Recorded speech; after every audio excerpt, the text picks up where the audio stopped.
to go on road trips with your family, maybe a family vacation. I know people don't use maps very much anymore, but when I'm traveling, I like to have the map in my lap to see what the next city is we're going to come to, or maybe just know how much farther before we finally get there. Okay, well, if you're out traveling, be it on the highway or just in town, you might see some signs. Now, signs give us information and they also give us direction. So I have a few signs here. Let's look at them and see if you've seen them before. I know everybody has seen this sign. Okay, the stop sign, right? It's pretty clear what you're supposed to do when you see that sign. You're supposed to stop. How about this sign? Have you ever seen one of those? You see the shape of it? I think you're normally going to see those close to a school to let you know as a driver to be on the lookout. There might be some kids crossing the street, just to be on the lookout for kids. This is not one of my favorite signs, but they're everywhere. Okay, it's information to let us know that there's probably deer in the area, so you better be watching out. This one is an information sign, and it also gives us direction. I'm sure that the first thing you do when you get in the car is to put your seatbelt on. Okay, that's a very important thing to do. Here's another sign. You probably don't see a sign very often that says 20 miles an hour. It's probably closer to 70. But anyway, it's a sign. It also has information telling you how fast that it's legal to drive. And then I have one more sign here. And it's an informational sign, also a directional sign. It says do not enter. Okay, you're not supposed to turn down that road because the cars will be coming at you. It's unsafe. So these signs all give us direction and instructions. And these signs, like our map and our Bible, all have something in common. Sounds odd, right? Well, let me see if I can explain how that works. Do you like to ride bikes? Okay. Bikes are a lot of fun. They are good exercise. We like to go ride on some trails. Okay, you see the sign here? It says park. So we're going to go to the park. The problem being, the road to the park goes two different directions. One way, there's lots of hills, and it also goes by a house that has a really mean dog. Now the other way is pretty straight and flat, and it's also shorter, but I don't remember which one is which. What do I need? I need some sort of a map.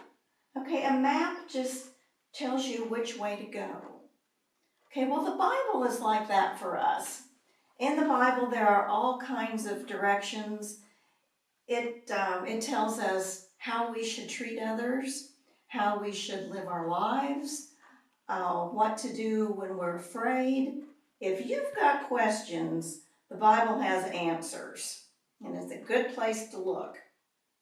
Okay, so now we know what the map and the signs in the Bible all have in common. They all offer information and direction.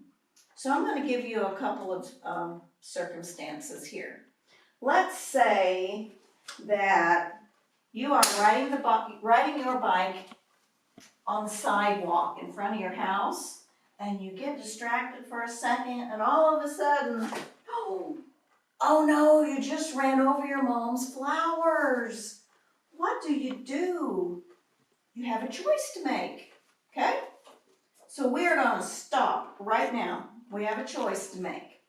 We can tell Mom, you know that big dog next door? He got in your flowers and just messed them all up. Or we can do what the Bible says. And in the Bible, there are the 10 Commandments, and one of them says, don't lie. So we have a choice. Do we go our way or do we go God's way? Well, obviously, the best choice is to go God's way. Don't tell a lie. Tell your mom, I'm so sorry. It was an accident. I didn't mean to run over your flowers. Okay, so let's have another situation here. Let's say it's Saturday afternoon and you and your friend are riding around the playground at the school and you are just having a great time.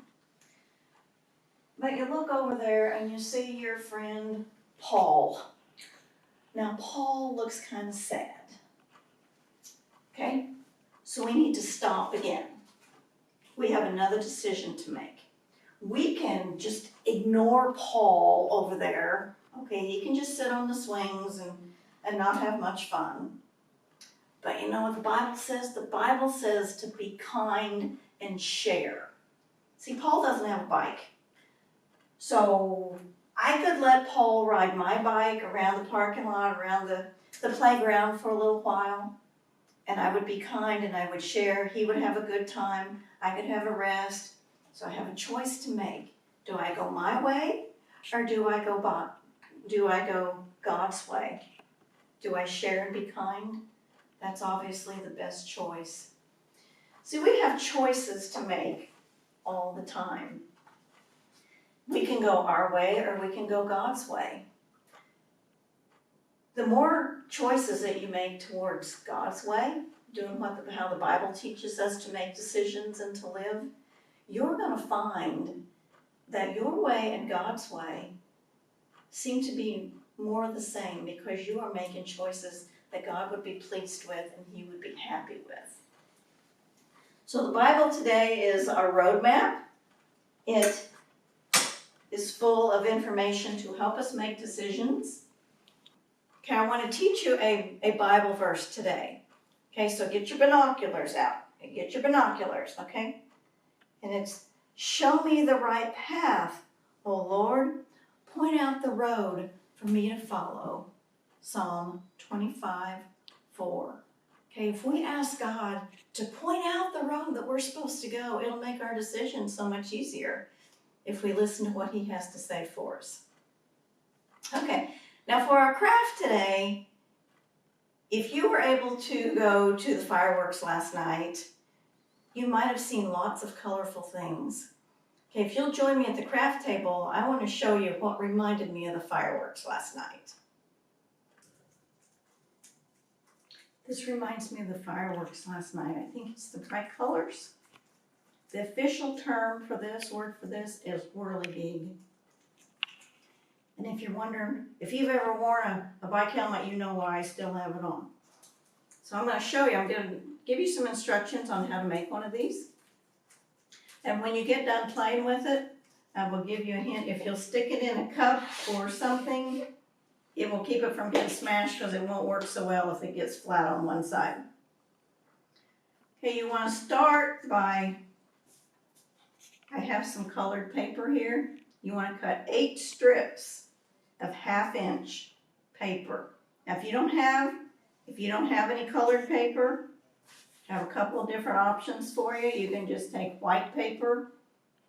You can color it randomly or just draw designs on it. And you cut long ways, 8 strips that are 1/2 inch long.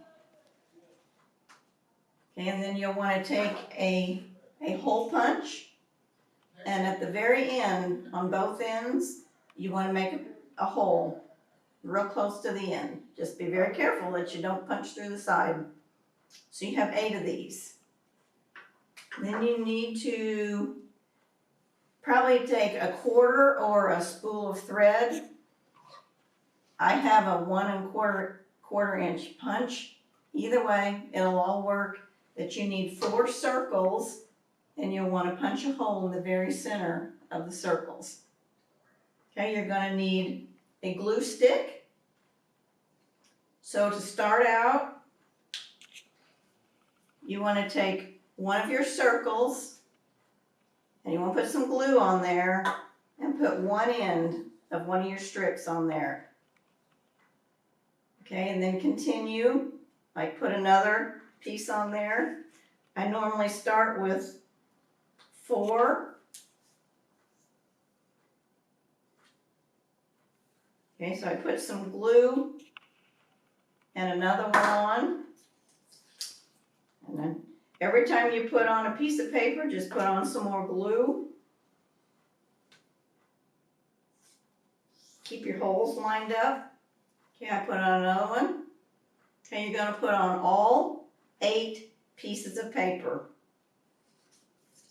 And when you get that done, it's going to look like this. Looks like a big spider. Okay, those are all 8 pieces. And you have the circle on the outside, that's where you started. So put some more glue on another circle and stick it right in the middle. So you have a circle now on both sides with your 8 legs out here. Okay, so you've now used 2 circles. You want to take another circle and put some glue on it. Lots of glue sticks. And you're going to take your strips, leave it flat on the table, and then take your strip on top of your circle. You're putting it on top. More glue, lots of glue.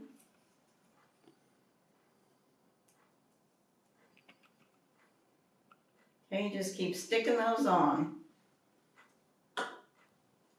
This might be a project that Mom or Dad needs to help you with. Like a couple things we've done before, they can make it for you and then maybe they'll let you play with it. So I'm doing the same thing that I did the first time.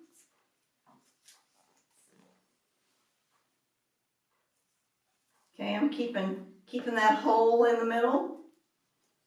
Let's see what it's starting to look like. Okay, you just keep taking all your strips and glue them on. Like that, and you're going to end up with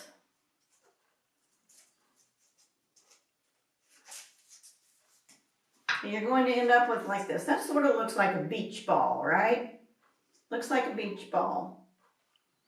And if you have a wooden skewer, this is definitely something Mom and Dad wants to help you with. Have you ever had shish kebab on the grill or something? Or fruit sticks? Or vegetables stuck on there? Okay, you're going to take your skewer. Okay, we have a hole on the end. So we're going to stick that up through the hole. Through the other hole on the end. See, it's in the middle. It's in the middle, and we're going to put the pointed end down. And then it jumped off the top. Okay, so you're going to get one end real close to the top here. This is another help from Mom or Dad, because you're going to have your glue gun. And you're going to squirt glue all around the top of there so this won't move. You're going to squirt some glue on the inside because you don't want that to move at all. So you squirt some more glue in there. Okay. And then when you end up, it'll look like what we started with. Okay, I've got all kinds of glue up here on the top and on the inside. And this is loose, so it's going to move. And to make it move, you just roll it between your fingers. You can roll. You can do a rhythm with it. You can do it fast. You can do it slow. It jumps up and down. It'll twist. I just think it's really cool. Really cool, fun to play with. And for some reason, it reminded me of the fireworks. So I hope you have fun with your craft. I hope you will look to the Bible to get answers for your questions, because Like I said, if you have questions, the Bible has answers. We're going to be studying the Bible on how we can apply it to our lives here the next few weeks. So I hope you have a great week, and I'll see you next time. Bye-bye.